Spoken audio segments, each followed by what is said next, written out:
Right now, there are talks happening over a supposed truce. It's not clear how long it will take for such a thing to come about. But there are reports from the Palestinian side, the resistance side, that Israel is starting to talk about the possibility of a prolonged, if not permanent, restoration of quiet, so to speak, meaning a cessation of hostilities.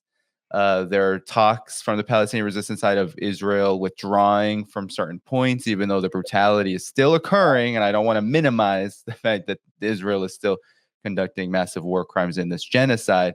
There is this kind of these talks happening. And then there's also this public relations nightmare that's happening in the United States, where you have police forces in New York, where we are located. Many of them are trained actually by Israel, and they are on a rampage directed and ordered sometimes by state governments, sometimes by these college campuses, to go after protesters on these college campuses, who are calling for divestment in Israel or an end to the genocide. So, Scott, this feels like if we talk about war and politics, as we often do, it feels like a pretty big moment in this horrific war crime and war, this genocide that Israel is committing. Your thoughts? Well, first of all, we have to comment on the fact that we dodged a big bullet the last couple of weeks. There was a real possibility that Iran and Israel could have had a very large extended conflict that would have changed the geopolitical dynamic of what's going on in the Middle East dramatically.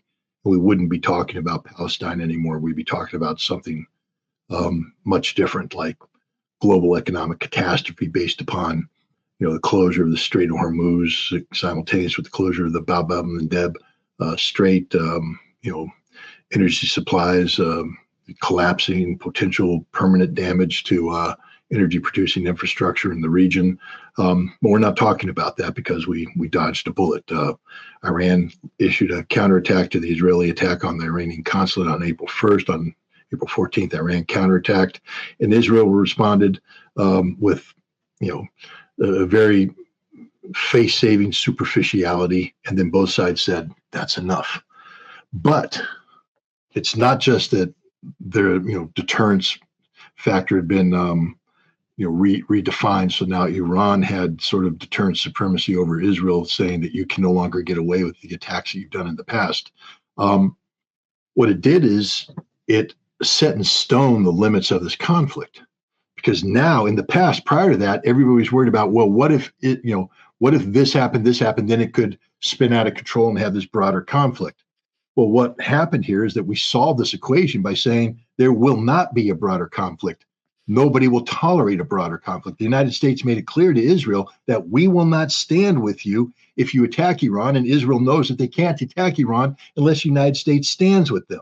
And so we've taken that out, and Iran has said, we are solely focused on getting ready for BRICS and the new economic reality that we want.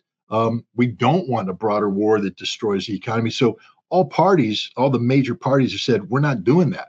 And so what they've done is they went ahead and they capped the upper limit of this conflict, which is bad for Benjamin Netanyahu because he was always able to operate under, I'm a wartime leader. And if I can't finish Gaza, then I'll go into Lebanon. If it's Lebanon, then I'll go into Iran. But either way, I'm going to come out as the wartime guy, maintain my credibility, maintain my viability, and stay in power.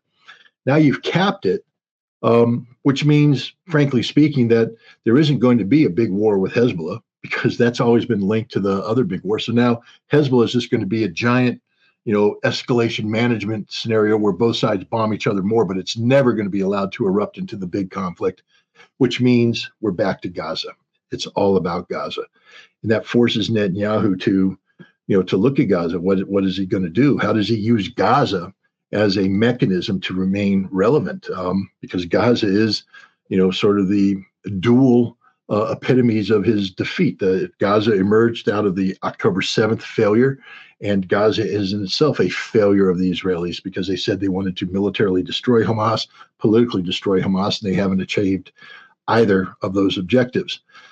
So the Israelis now are going to start getting into politically creative ways of talking about a forever conflict here, but they have to do it in a way that creates pressure relief valves for the corner they've boxed themselves into. One of the great Hamas victories isn't what's happened on the battlefield, it's what's happened around the world. It's what's happening in Columbia University right now, University of Texas, etc.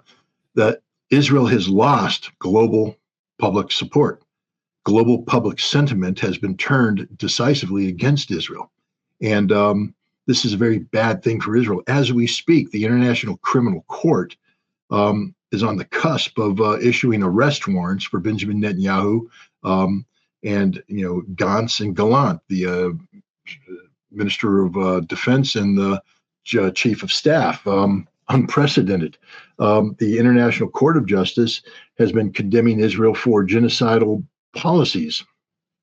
And the combination of these two means that Israel's lost all credibility in the eyes of the international community. And this is a bad thing. When you have Chuck Schumer, the Senate Majority Leader, a Democrat who is very close to Israel and AIPAC, saying that Benjamin Netanyahu needs to resign, when you have former Speaker of the House Nancy Pelosi, a Democrat, again, very strong supporter of Israel, saying the same thing, this is bad for Benjamin Netanyahu. He was just threatened by the Minister of National Security, this right-wing guy whose name I can't remember right now, but he lectured Netanyahu, reminding him that he has to go into Rafah or else he's going to lose his coalition.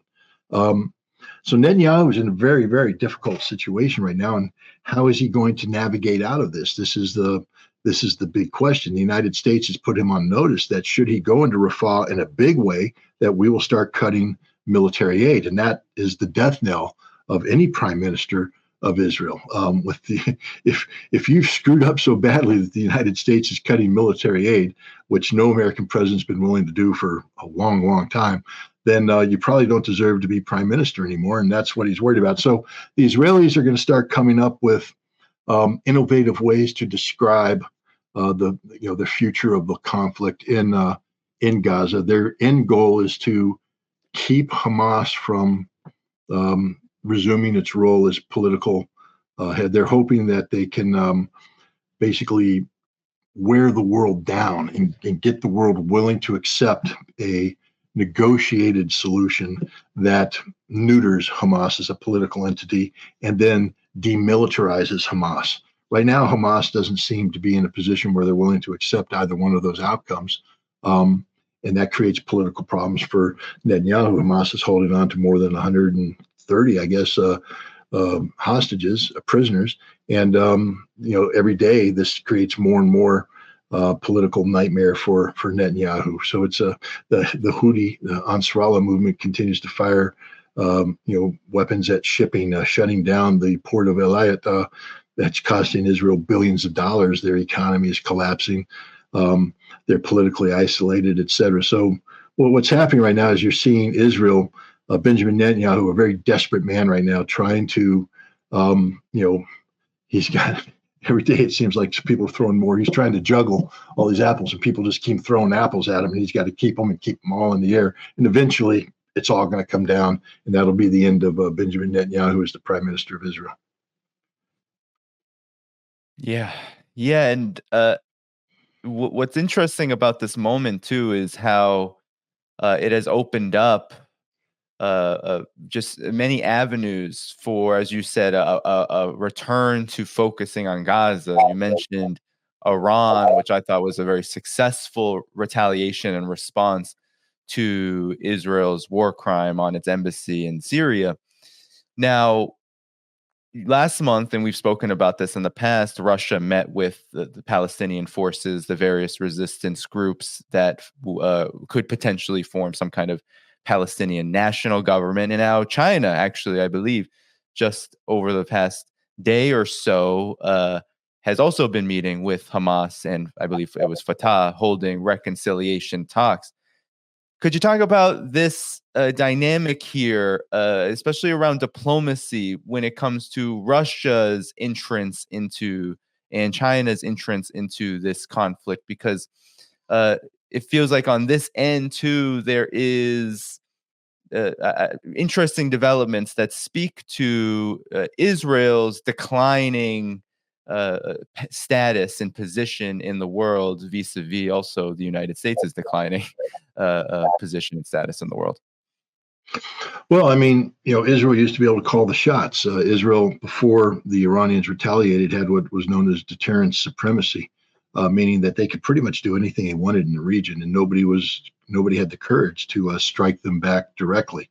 That's where Hamas and other terrorist organizations made their money, because people could provide support to them, and then they would, carry out various terrorist acts. And this was sort of an indirect way of getting revenge for what Israel was doing abroad. But as a state, Israel never suffered an existential threat because everybody was afraid of striking Israel. Saddam Hussein fired 49 missiles against Israel in January and February of 1991 during Operation Desert Storm.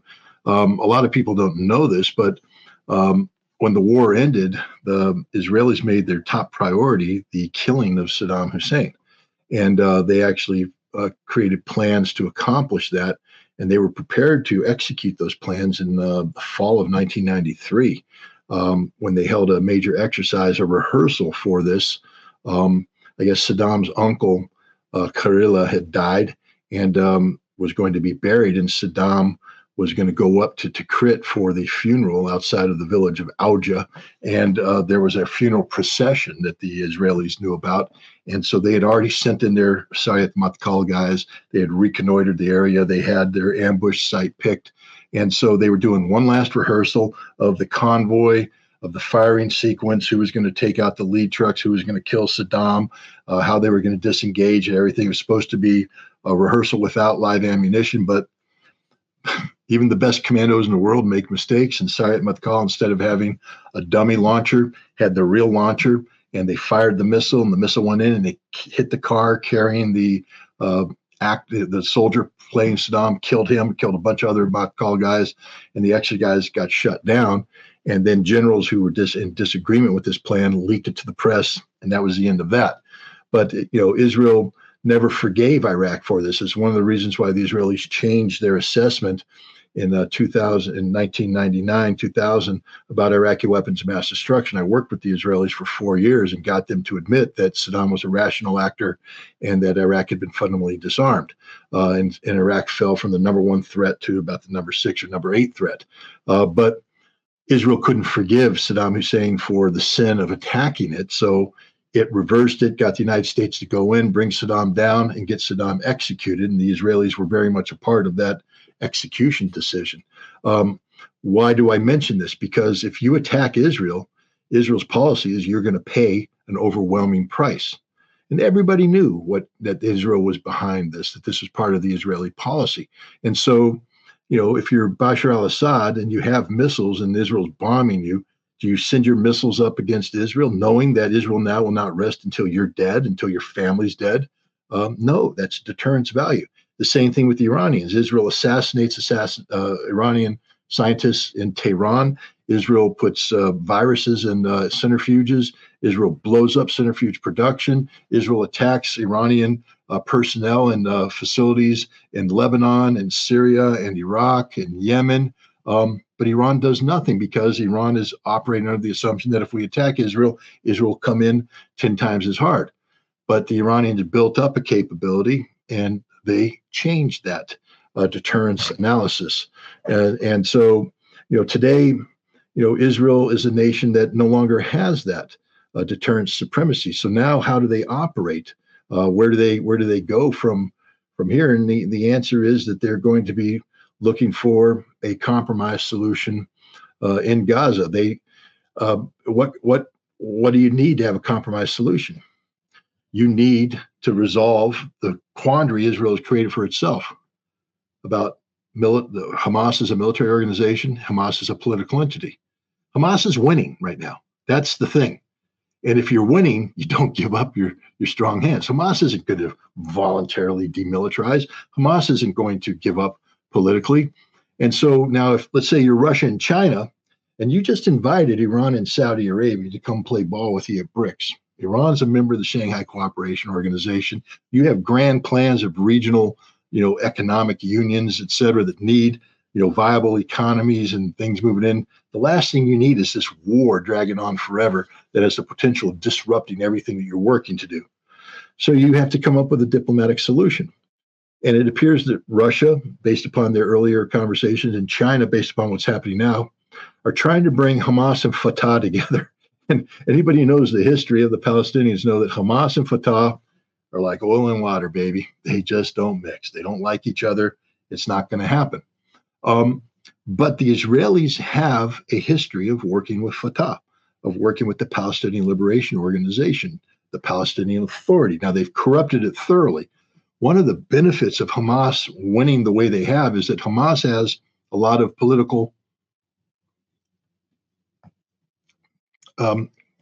political cards to play. If there was an election today, Hamas would beat Fatah. They would beat Abu Abbas, Mahmoud Abbas, the president. This is a reality. So Hamas has these cards. Fatah can't ignore them. In fact, if Fatah ignores them, if there's an election, Fatah's out. So the compromise is, how do you get Hamas and Fatah to come together so that Hamas has a meaningful role inside Fatah, but they're not called Hamas anymore? So that when you turn to the Israelis and they say, we demanded that Hamas be eliminated as a political organization, you say, Hamas has dissolved. The Israelis go, really? Yep, Hamas is dissolved. Well, who's running the show now? We got a new thing called Hamas, or whatever they want to call it, Fatah, Hamas put together. But there's going to be something new, and the United States, Russia, and China go, that's what you demanded, Israel. You asked for it. You got it. You shut up. We're done with this. And then they're going to say demilitarization. Well, Hamas has won a great military victory. How do you demilitarize? The Cashapp brigades disband. And then reform is Fatah. And Fatah 2, Fatah 2.0, whatever, you rebrand them. And so, but the guys who fought, the guys who are the heroes, the guys who are still there, they're in there, they're operating, but they're now part of an umbrella that will become politically acceptable to the Israelis. And so that's what the United States is pressuring Israel to accept. And Russia and China are working to create the compromise, because the United States doesn't have the credibility anymore to sit down with Hamas and Fatah and bring them together. We can't do that. Russia and China can. China, it's interesting. For years, China says they wanted to take a leading role in this. And I remember I started writing papers about this for another entity that I write for. And I remember the pushback from the editorial people. China's all talk, no action. China wants to do this, but what credibility does China have? And I'm saying, well, it's China. They're pretty credible. No, but what track record do they have? And then overnight, China negotiates rapprochement between Iran and Saudi Arabia. And I'm like, well, I mean, there you go. China did something that nobody else was able to do. And then, in order to square, because again, these are Western analysts that just can't get it through their head that China is capable of greatness. They're like, yeah, but that really wasn't anything, was it? It was just a flash in the pan. It's not really going to change things, et cetera. And, China still doesn't have the credibility. And now China is probably going to be successful in negotiating, because what China can bring to the table that nobody else can is economic assistance. And when you're looking at Gaza right now, when you're looking at the need to rebuild Gaza, China's the only one that can meaningfully make that happen. And that's a big deal for the Palestinians when talking about the future. And so China is a big player here. And I think China is going to, together with Russia, because Russia has credibility. Russia has been an honest broker all along. So the combination of Russian and Chinese diplomacy, I think, is going to create a compromise solution about the future of Hamas that will assuage Israel politically and begin creating the process for a political reconciliation, a drawdown on this. Now, how you get from there to a Palestinian state, you can't do that with Benjamin Netanyahu and government. So no matter what, Netanyahu's got to go. And I think he's going to go by taking a hardline position on whatever Chinese solution there is, and America is finally going to say we're done with this, and walk away from Netanyahu. And at that point in time, his coalition will collapse, and then there will have to be another governing coalition that understands in order to survive, you have to have America on your side, and they will agree to accept the Russian and Chinese compromise. I think that's kind of speaks to the optimism despite the carnage that has been wrought on the Palestinian people. And you brought this up, I know, in prior programs too. And you began with this on this topic, the threat of a regional war, the reason why a country like Iran and as well as Russia and China are so keen on keeping that from happening is because it does take away, and it would take away completely from the Palestine question. It would become and it's all about calculation. So if you look at the resistance axis, the axis of resistance, could they, without taking incredible amounts of casualties and losses, could they enact a victory out of a regional war that would then help the Palestinian people? It's likely that such a calculation, I'm going to trust Iran on this because I'm not there and I can't see or experience that, but I'm going to trust them that they have made a calculation that engaging in such a fight would be particularly damaging. But I think it's really interesting, maybe your final word on this, it's really interesting that given all that's happened, even just in the last several weeks, we're having now more discussions about not just Palestine as a question leading to what needs to happen, at least in terms of what true justice is. These people deserve their independence. They deserve a state. They deserve self-determination under international law.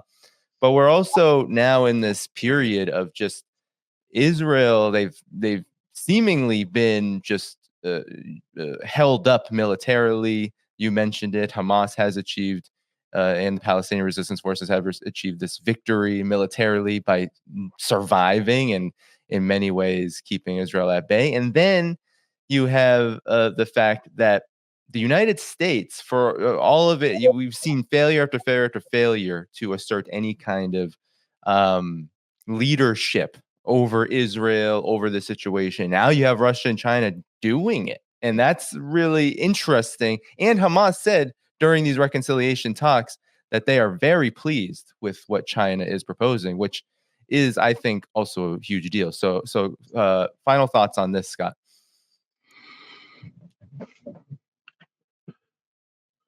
I think we have to look at, what they call the elephant in the room. We can talk about compromises with Hamas. We can talk about, the brilliant Chinese diplomacy, et cetera. But at the end of the day, it comes down to a Palestinian state. And how are we going to get to that? And what is that state going to be? When I first started, and I've said this all along, that I'm late to this cause. I'm late to this, to even this issue. I was focused more on arms control, Iran's nuclear program, Israel's military capability, things of that nature. When we speak of the Middle East, the last thing I talked about was Palestinian statehood. Even though I traveled extensively in that region, and I've apologized. I went to a Palestinian community in Tampa, Florida, and apologized to it. And I said, for years, I just didn't see you. I looked past you. You were right there in front of me, but I didn't see you.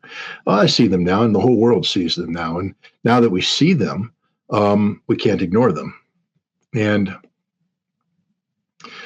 is a two-state solution the viable solution? I always fell into the Oslo Accord, fallback position of two-state solution. And I've had people, Eva Bartlett, Eva Bartlett, very sound analyst and an expert who has lived in Gaza.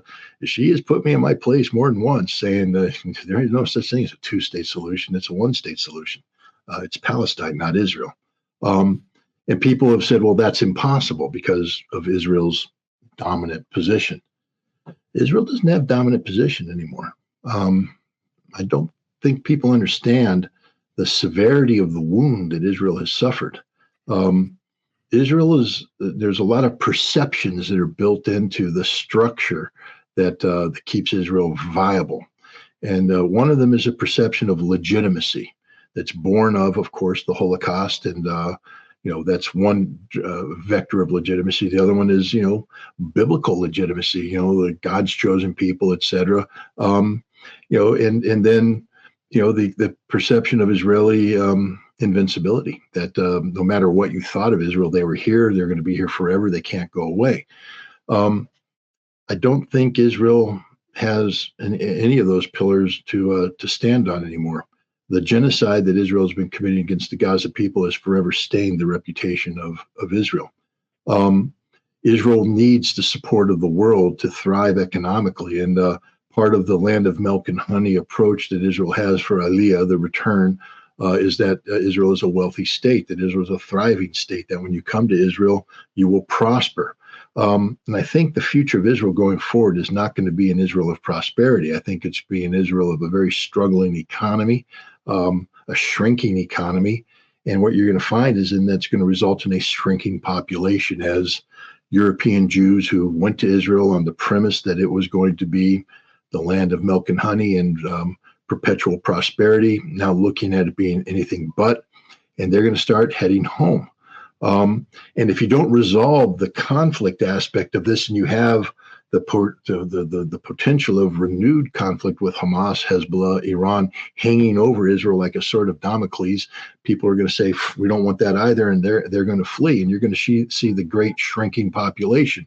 What happens when, as we push forward to even a two-state solution, the question of West Bank settlers has to be resolved, and the only resolution to this is that they have to be determined that they are illegal in their totality, and you have to undo everything that they've done, which is to evacuate these villages, return the land to the Palestinians. And when you do that, you're going to have 400, 500, 600,000 Brooklyn Jews who, came to Israel and to the West Bank and stole this land. They're not going to want to stay in. They didn't come to Israel to work. They didn't come to Israel to toil. They came to steal. They're thieves. They're criminals. They're literally a criminal class of human beings. Brooklyn Jews who went to Israel to steal the land of the Palestinians. And they're going to have to go home to Brooklyn. Now, I'd like to believe the United States passed laws that said that if you stole somebody's property in the West Bank and you and you kill people, murder them, that you're not welcome here. But no, we'll let them back in. But my point is, people in the next decade, people are going to be fleeing Israel. Israel's going to be shrinking. And this is the key to a solution, because now, as Israel becomes less and less viable, the real question isn't going to be about the maintenance of a Jewish state, but the sustainment of a Jewish presence in the Middle East. And now we're talking a one-state solution. Now we're talking about a situation where Palestinians, Jews, Christians are talking about a single state solution. And this is something that Eva Bartlett and all the real experts of the Middle East and the Palestinian problem say is the only solution. The only solution is a single state solution. But you can't have a single state solution if Israel continues to operate on the lines that they are. And what I'm trying to say is that because of this conflict, over the course of the next decade, you're going to see Israel change demographically, economically, politically, to the detriment of a greater Israel. And there will have to be a need for a compromise. So I'm optimistic on that. Thank you for tuning in to my latest video. I appreciate all of your support. This channel, however, needs your help. I am seeking to make this channel more sustainable in the long term and upgrade necessary equipment to ensure that this work continues onward and makes progress to give you all of the geopolitical analysis that you all deserve. For that reason, I'm asking you to become a member of my Patreon community at patreon.com/DannyDhaiphong. You can find that link in the video description or in the pinned comment below. For whatever amount you choose to give, just know you are supporting independent media that you can't find anywhere else. Thank you so much, and I look forward to the next video.